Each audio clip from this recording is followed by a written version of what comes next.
Bueno, como debería ser natural que todo el mundo se espere en lo que sería nuestra cobertura de los temas importantes en este espacio, pues tenemos que hablar de los 2 años de gobierno del presidente Andrés Manuel López Obrador, no solo porque habla de una cuarta transformación, no solo porque habla de que se sentaron las bases en 2 años para la cuarta transformación, porque pues llegó la pandemia y ayer lo decíamos en televisión, en redes sociales, trending topic Dinamarca, con la promesa de que el sistema de salud sería como el de Dinamarca, pero pues un presidente que tiene una aprobación superior o cercana al 60%, un presidente que dice que tiene otros datos y la de él, sus datos dicen que la aprobación con la que cuenta es de más del 70%, pero las encuestadoras pues todas arrojan una importante popularidad o aprobación del 60%. Lo que sí importa aquí no es tanto la figura del presidente, sino el destino de un país que también ha sido afectado por la pandemia, que no ha entregado, cuyo gobierno no ha entregado la ayuda que se esperaba a empresas y a ciudadanos. De hecho, es uno de los países entre el G20 de los que más dinero ha dado en el mundo para apoyar a la gente. Y un país que se está recargando mucho en la recuperación del vecino del norte, Estados Unidos, y se está recargando muchísimo en momentos en que ya hay economistas que están anticipando una nueva recaída en la economía estadounidense por los aumentos de contagios. Ya tuvimos las primeras cifras de JP Morgan, aunque no son los únicos economistas. Así que este es el contexto en el que queremos analizar esta situación y lo quiero analizar con Carlos López Jones, editor de Tendencias Económicas y Financieras. Y me da un enorme gusto recibirte. Hace tiempo que no hablaba contigo. ¿Cómo estás, Carlos? Pues todavía encerrados, Gaby, siguiendo las medidas precautorias, a ver hasta cuándo, viendo cómo está avanzando la vacuna. Estamos muy optimistas sobre ese tema. Claro, sabemos que para el caso de México no va a ser una vacunación masiva en 2021 y hay que prepararnos también para un 2021 pues, complicado, por decirlo menos. Tú eres un economista apasionado de la economía, que has estudiado y que todo el tiempo estás editando, revisando y comparando a tu país con el resto simplemente por un ejercicio necesario de entender a dónde nos estamos dirigiendo y si estamos atrás o nos parecemos o no. Y por eso es que quería analizar, una cosa es el discurso del presidente, otra cosa son los hechos. ¿Qué tanto del discurso a los hechos hay? ¿Cuánta distancia? Pero quizá me encantaría empezar con la receta del presidente López Obrador para hablar de la pandemia y te dejo que me digas por dónde. Yo solo quiero hacer pues una mención. Enfrentar la crisis económica, dijo ayer, ha sido menos doloroso y complejo que luchar contra los contagios. Pero lo que dijo es que les ha resultado muy útil desechar las recetas económicas aplicadas durante el periodo neoliberal, empezando por la de endeudar al pueblo para rescatar a los de arriba. Y después siguió con una cantidad o enumerando una cantidad de logros que en su opinión se hacen gracias a que se adoptaron otras recetas. Logros que, sin embargo, dentro de lo que uno escucha, pues parecería que no llegó la pandemia. Pero te dejo a ti, en tu percepción, lo que tú escuchaste de dejar atrás las recetas y la receta que en la pandemia se ha aplicado y la receta que en los últimos 2 años, como dice el presidente, pues logró cimentar las bases de la transformación. Bueno, el presidente trae una idea de lo que él quiere, básicamente es darle dinero a la gente. Fue algo que le dio resultados electorales muy buenos cuando él fue jefe de gobierno hace 20 años. Ayer en el discurso él señala que el 70% de las familias mexicanas reciben un apoyo del gobierno. 70% son 20 millones de hogares. Ahora bien, ¿de cuánto es ese apoyo? En dólares estamos hablando de entre 50 y 100 dólares mensuales. ¿Cómo están recibiendo las personas ese apoyo? A través de becas, a través de pensiones universales, a través de ese tipo de apoyos. Pues estamos hablando de apoyos que van desde los 50 dólares mensuales hasta tal vez los 150 dólares mensuales para jóvenes que están trabajando o están en su primer empleo. Entonces, ¿qué es lo que el presidente está generando? Está generando clientela electoral, por decirlo menos. Me gusta, a mí en lo personal no me gusta, pero al presidente le da muy buenos resultados. Cuando tú revisas las encuestas por sector, la gente dice, el presidente está reprobado en economía, está reprobado en salud, está reprobado en inseguridad. A todo el mundo nos queda claro. Pero le reconocemos que en programas sociales va muy bien. Efectivamente, los programas sociales se han ampliado. Le reconocemos que la educación va bien. ¿Por qué? Bueno, pues porque hubo una pandemia y los niños no dejaron de ir a clases. Y un punto que me parece muy importante para el próximo año es, en 2021 México tiene un año electoral. A mediados de año vamos a cambiar todo el Congreso de la Unión, todos los diputados. Y cuando el presidente está peor aprobado durante la pandemia es cuando cierra la economía. Ya a partir de que la reabre, las personas empiezan a calificarlo de mejor manera. Es decir, pareciera ser que los mexicanos no quieren que se cierre nuevamente la economía, sin importar cuántos muertos tenga que haber para ello. Llevamos más o menos 106,000 muertos oficiales y el exceso de muertes, es decir, lo que realmente se ha contabilizado para este año, ronda los 250, los 270,000, dependiendo de la fuente que tomes.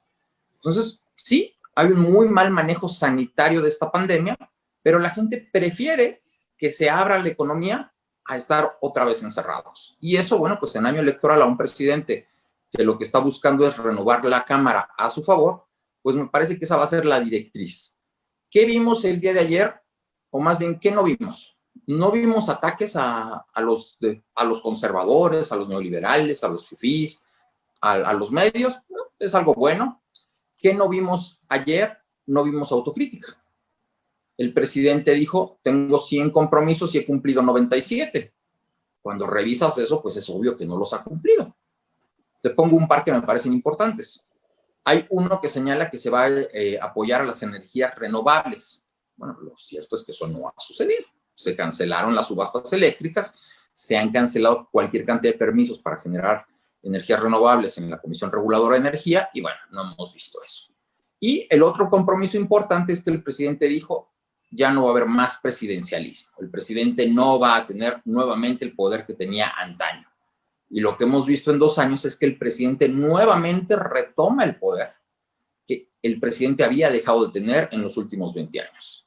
Ya tiene bajo su control la Comisión Reguladora de Energía, ya tiene bajo su control la Comisión Nacional de Hidrocarburos, etcétera, etcétera, etcétera, ¿no? Entonces, realmente el presidente en los últimos 2 años ha retomado ese poder presidencialista que caracterizó a México en el siglo XX de manera muy importante. Vamos a ver qué pasa en estas elecciones intermedias, pero bueno, hay una cosa en lo que se dice, otra cosa en lo que realmente sucede, y ayer pues hay muchos datos que no se pueden comprobar, por decirlo menos.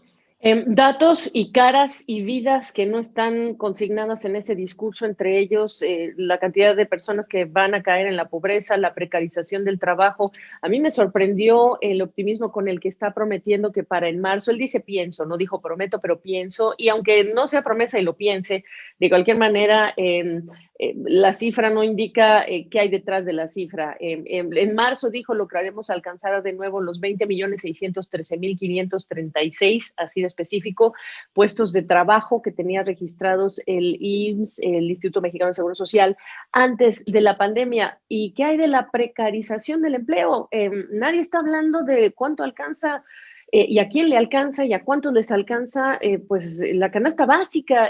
Carlos, yo regreso de Estados Unidos, México y en las zonas urbanas en particular, pues no es un país barato y estamos hablando de precarización y él está pidiendo que se mida el crecimiento económico con otra serie de indicadores que ahora habla él del bienestar. Que te alcance no quiere decir que no te alcance para otra cosa, ¿verdad?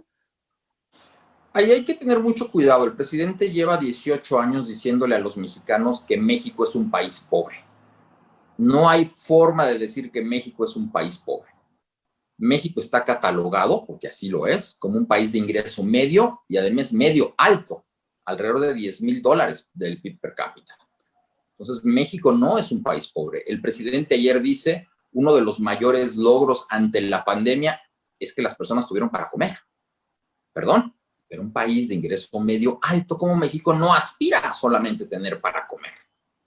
Aspira para tener una serie de satisfactores adicionales durante la pandemia, como es estar conectado a Internet, como es tener energía eléctrica, como es tener un sistema de salud que realmente funcione, como es tener seguridad, etcétera, etcétera. Sobre los 20.6 millones de trabajadores hacia marzo, es imposible que lleguemos a esa cifra. Es importante recordar, Gaby, para tu teleauditorio que nos ven en el resto de América Latina, en México tenemos una estacionalidad muy importante del empleo en México porque somos vecinos de Estados Unidos. Entonces, las fábricas norteamericanas le piden a las fábricas mexicanas que empiecen a producir una gran cantidad de bienes durante los meses de agosto, septiembre, octubre y noviembre. Y luego en diciembre le dicen a esas personas, pues ya no los necesito, adiós, y los despiden y los vuelvo a contratar en febrero o marzo. Entonces, normalmente, antes de la pandemia, lo que habíamos visto en los últimos 10 años es que todo el empleo que se genera durante agosto, septiembre, octubre y noviembre se va a perder en diciembre. Muy probablemente, como ya se abrió la industria manufacturera nacional, todo este empleo que se ha ganado en estos 4 meses se va a perder nuevamente en diciembre. El año pasado se perdieron alrededor de 380,000 empleos. Este año se perderán otros 300,000 empleos, siendo muy optimistas. Y claro que no vamos a llegar a esos 20.6 millones de empleos hacia marzo. Pero lo que comentas es lo más importante. El presidente piensa que con que las personas tengan 200 pesos en el bolsillo, como él lo ha dicho en tantos mítines, es más que suficiente para estar felices. Y no. México es un país que ha avanzado mucho. Es un país donde se vende 1 millón de autos nuevos al año. Es un país donde se venden más o menos 800,000 casas al año. Vamos, estamos hablando de propiedades en la Ciudad de México donde el pie cuadrado está muy por encima de ciudades como Miami o Atlanta en Estados Unidos, sin lugar a dudas. Una propiedad no sé, en Polanco, en la Ciudad de México, cuesta lo mismo que en Miami Beach. Ya estamos hablando de millones de dólares por el mismo departamento de las mismas dimensiones y aquí no tenemos playa.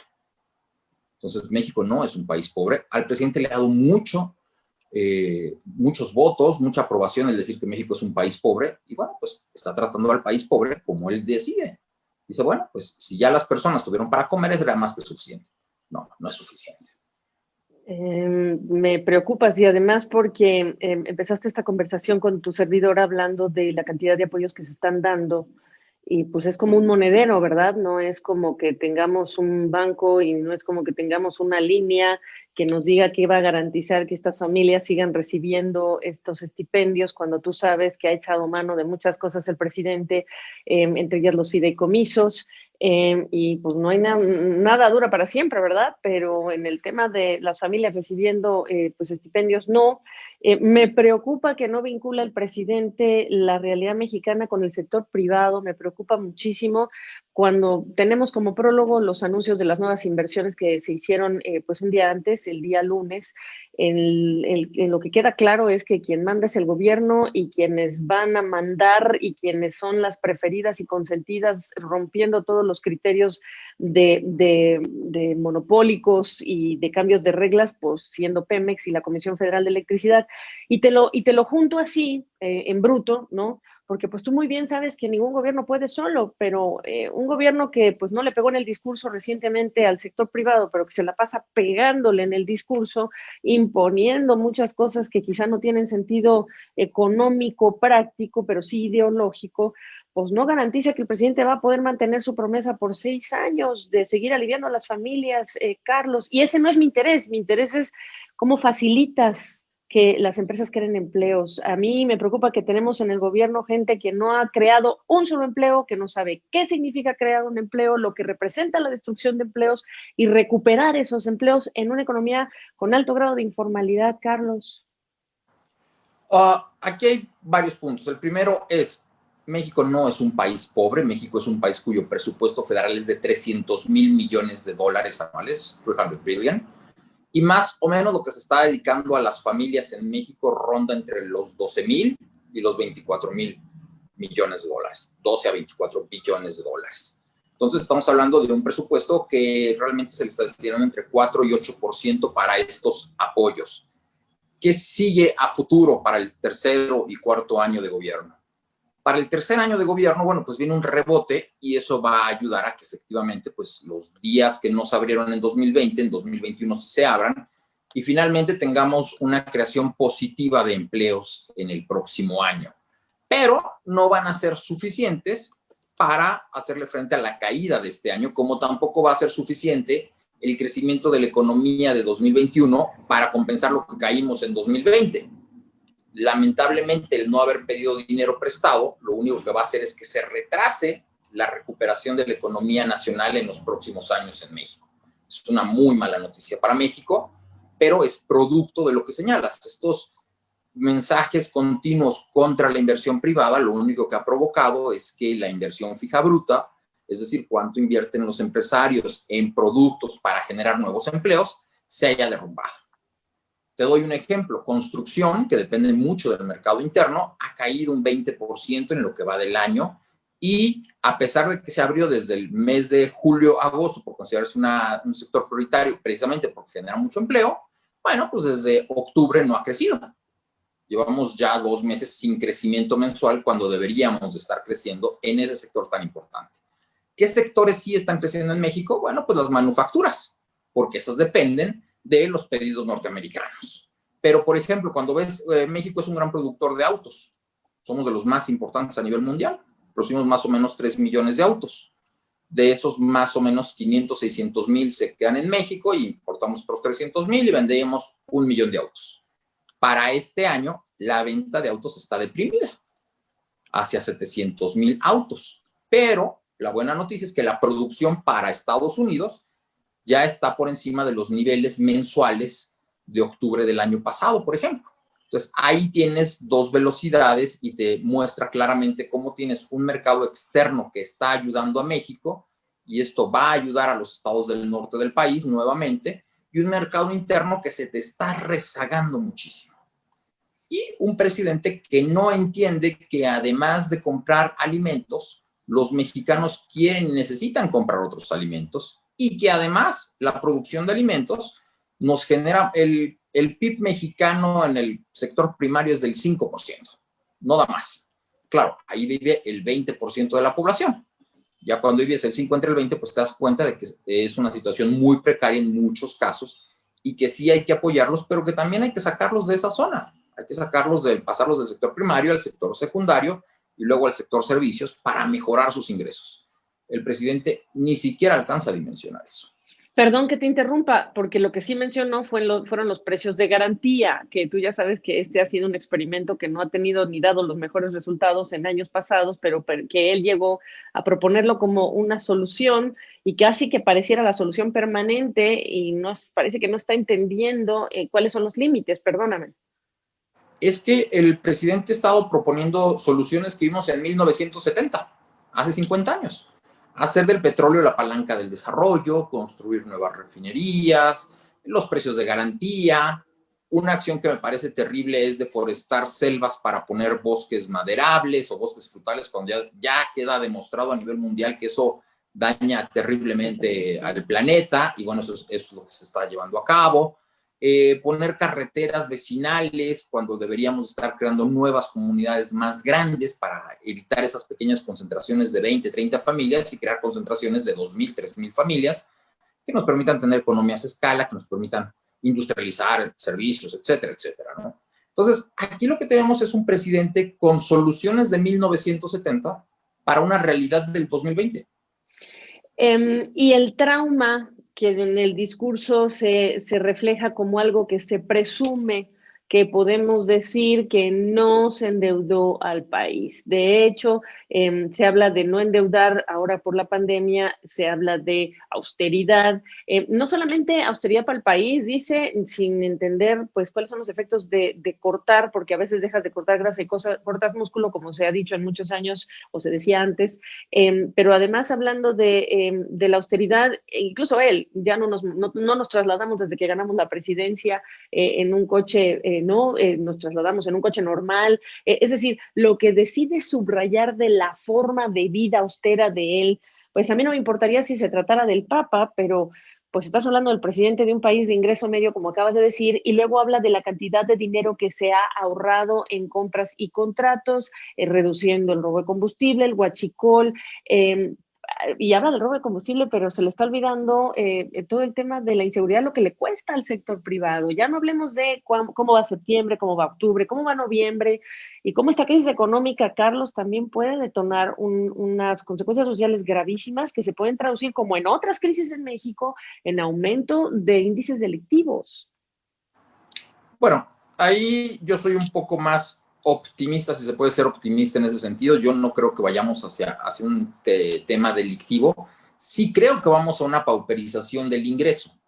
Es decir, la inmensa mayoría de los mexicanos va a decir, bueno, yo antes ganaba $500 promedio, ahora gano $400, me tengo que apretar el cinturón, como decimos los mexicanos, pero voy a seguir siendo un buen mexicano. Eso es básicamente lo que hemos visto a nivel en crisis pasadas. Lo que menciona el presidente sobre la deuda es totalmente falso. La deuda, por supuesto, que ha aumentado. El presidente, antes de llegar al gobierno, dijo la deuda no va a aumentar un peso. Ya cuando tomó posesión dijo sí va a aumentar, pero solamente lo que aumente la economía, para que la razón PIB entre deuda sea siempre la misma. Bueno, pasamos de 44% a 54%. Entonces, pues es obvio que la deuda sí aumentó. El presidente dice, nos ahorramos un millón de millones de pesos, más o menos 50,000 millones de dólares, en contratos que antes se llevaban a cabo en lo oscurito y ahora se están llevando a cabo con gente honesta, porque ese es otro de los compromisos, que ya no se iban a llevar a cabo contratos en lo oscurito. Sabemos que el 86% de los contratos del gobierno se llevan a cabo en lo oscurito. Eso que él prometió, bueno, se sigue llevando a cabo como práctica normal. ¿Dónde está ese billón de pesos? Y entonces, ¿por qué sube la deuda? Pues ya no cuadra la lógica. Porque si te ahorraste dinero, no tenías para qué endeudarte. Pero si te endeudaste es porque no te ahorraste dinero. Entonces, pues es total y completamente ilógico lo que el presidente dice. ¿Qué sigue para el próximo año en términos de deuda? Bueno, pues ya el Congreso le aprobó al presidente un nuevo techo de endeudamiento, es decir, que pida más deuda, alrededor de 800,000 millones de pesos, 40,000 millones de dólares. Para el próximo año va a seguir subiendo la deuda mexicana.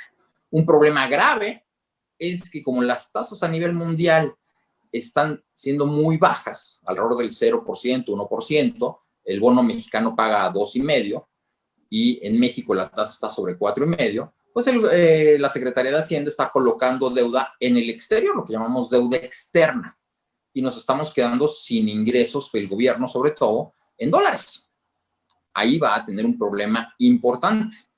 Otro problema importante es que hace 2 años, con la reforma energética, Pemex estaba abierto a la inversión privada, estaba dando muy buenos resultados, estaba creciendo, se estaba transformando en una empresa como debería de ser, y el presidente dijo, eso está mal. Si los privados pueden participar en petróleo y en electricidad y generar dinero, nosotros también podemos hacerlo como gobierno y podemos generar utilidades y esas utilidades las podemos repartir. Pues en teoría sonaba bonito.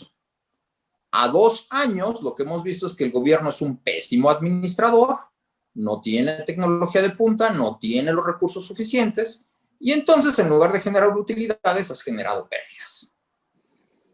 Pemex va a cerrar 2020 con las mayores pérdidas en su historia. Punto. Es incómodo revisar lo que dice un mandatario y ver lo difícil que cuesta aceptar que la realidad es la realidad. Y yo quiero insistir que yo aquí traigo no ideología, yo aquí traigo a los que saben de números. Carlos López Young sabe de números y es muy importante porque, no sé tú eres economista, eres mexicano, eres padre, eres ciudadano y pues por supuesto que a ti te preocupa cómo está la situación.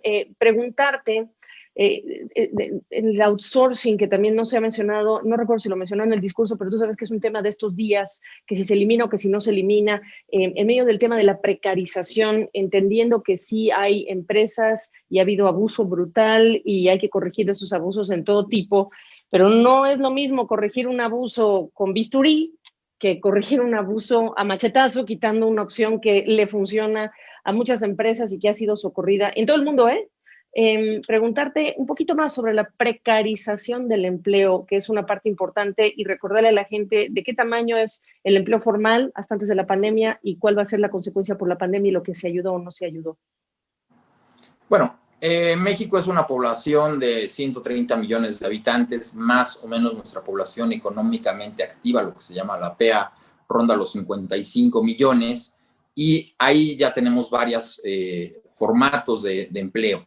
El formato formal, como lo llamamos en México, incluye la prestación del seguro social.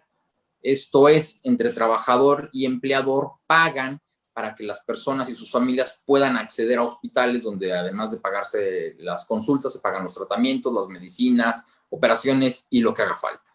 Eso es un empleo formal en México que además incluye el pago obligatorio de alguna cantidad en diciembre, a la que le llamamos aguinaldo, obliga el pago de utilidades y obliga una serie de cuestiones más que hacen muy cara la contratación en México. Esta forma de contratar personas se ideó hace 70 años, en 1950, cuando México estaba saliendo de la Segunda Guerra Mundial, cuando teníamos una urbanización rapidísima y teníamos que pedirle a todo el mundo que construyera hospitales, que nos ayudara. En el momento actual es un lastre. ¿Por qué? Pues porque el empresario lo primero que dice es: tengo que deshacerme de los empleos que sean caros. Y los empleos que son caros, más o menos lo que le toca pagar al empleador de seguridad social es el 30%. Entonces, una persona que gana un buen sueldo en México es de ronda entre los 500 y los $800. Pero una persona que en México gana al mes $500, pues el empleador tiene que pagar 150, que además el empleado no ve, salvo cuando necesita ir al hospital o lo que sea. Entonces es muy normal que alguien te diga: no te doy las prestaciones, no te doy el IMSS, pero te contrato con $575. Yo me ahorro 75 y tú te ahorras 75. Entonces ahí tenemos a los informales. Muchas personas en México creen que los informales son las personas ambulantes que venden en la calle. No. Más del 50% de los informales trabajan en empresas formales que sí pagan impuestos, pero donde crear estos empleos es muy caro. Y entonces, bueno, se llega a un acuerdo entre empleador y empleado. Ahí tenemos que hacer una gran reforma estructural para ver cómo le hacemos para reducir el costo del empleo en México, porque si lo que necesitamos es crear empleos, lo que estamos haciendo es ponerle una trave al empleo en México. Una parte importante, alrededor de 2 millones de mexicanos son burócratas y, como te comentaba, pues más o menos unos 10, otros 20 millones se estima que son informales. ¿Qué es lo que viene? Bueno, lo que viene es, curiosamente, vamos a entrar en las próximas semanas a la discusión del sueldo mínimo. En México todavía tenemos esa figura del sueldo mínimo. El sueldo mínimo está en 122 pesos. Estimamos en tendencias que va a subir a un rango de 135 a 140 pesos. Es increíble que vayamos a subir 10% del sueldo mínimo en plena crisis laboral, pero es uno de los 3 grandes logros del presidente en estos 2 años. Sí, Él lo presumió. Recibió hace 2 años el sueldo mínimo en 88 pesos, ahorita está en 122, ya en la frontera lo duplicó a 176 pesos, ahorita está en 180, y muy probablemente su objetivo es terminar su sexenio en 2024 con un salario mínimo que ronde igual los 170, 180 pesos para poder decir y pasar la historia como el presidente que duplicó el salario mínimo. Pero ¿qué pasa cuando tienes un salario mínimo oficial y tienes personas que necesitan un empleo? Bueno, pues lo que pasa es que le dices a la persona: pues no te puedo dar el salario mínimo oficial, te puedo pagar por fuera, sin que le digas a nadie que trabajas conmigo, pero te pago por honorarios, que es otra forma, por comisiones, a destajo, por trabajo que lleves a cabo, etcétera, etcétera, etcétera. Es decir, estamos poniendo todos los ingredientes necesarios para crear un mercado negro laboral donde las personas empiecen a ganar cada vez menos. Y lamentablemente en México sucede igual en Estados Unidos, el PIB depende en un 65% del consumo interno. Entonces, si reduces todos los sueldos, lo que se conoce como la masa laboral, la masa salarial, pues reduces la demanda, reduces el consumo, y al final del día lo que termina pasando es que tu economía ya no crece el 2% de los neoliberales, que tanto odia el señor presidente, sino que te pasa lo del 2019, que la economía se contrae. Entonces, sí, 2021, por este efecto rebote, va a crecer la economía. 2022 vamos a ver cómo nos va con la vacuna en 2021, y 2023-24 pues otra vez vuelve a caer la economía nacional, muy probablemente, si seguimos con estas medidas que el presidente insiste, que es lo más preocupante, en que él está bien, en que sus datos son los correctos, en que México es un país pobre, en que si la gente tiene para comer es suficiente, y que los malos en consecuencia pues son los empresarios que no lo ayudan. Y lo que los empresarios le piden al presidente es abrir el sector energético. La década que estamos iniciando, sin lugar a dudas, es la década de la transición energética, de los Green Deals, de nuevas energías, y el presidente se niega a hacerlo. Ayer leía que, por ejemplo, en Ecuador, pues cancelaron una refinería y van a poner un parque solar. Sí, sí. Y tú lees eso y yo estaba preguntándote hace rato, pero me fui con muchos temas. ¿Qué tanto te preocupa que tú miras como tu servidora? Nosotros miramos al mundo porque es nuestra tarea y para compararnos y para entender para dónde vamos. Y cuando vemos esas noticias, la verdad es que nos preocupamos. Dime tu sentido de preocupación por el costo de oportunidad por incluso lo que los economistas llaman el potencial, el crecimiento potencial de México, cuánto se está deteriorando en vista de la velocidad que nos ha impuesto la pandemia de cambio tecnológico y en vista de que hay empresas que son petroleras, nacieron petroleras y ahora quieren llamarse empresas de energía porque ya no solo son petroleras y no están hablando solamente de hidrocarburos. O sea, todas estas tendencias y lo que hoy escuchaste ayer del presidente y lo que estás viendo pasar en tu país, ¿qué tanto te preocupa? Y con eso cierro. Yo te lo resumiría en que el sexenio que inició el presidente López Obrador en 2018 y termina en octubre de 2024 es un sexenio perdido, en todos los sentidos, lamentablemente. Es un sexenio perdido para México, es un sexenio en crisis.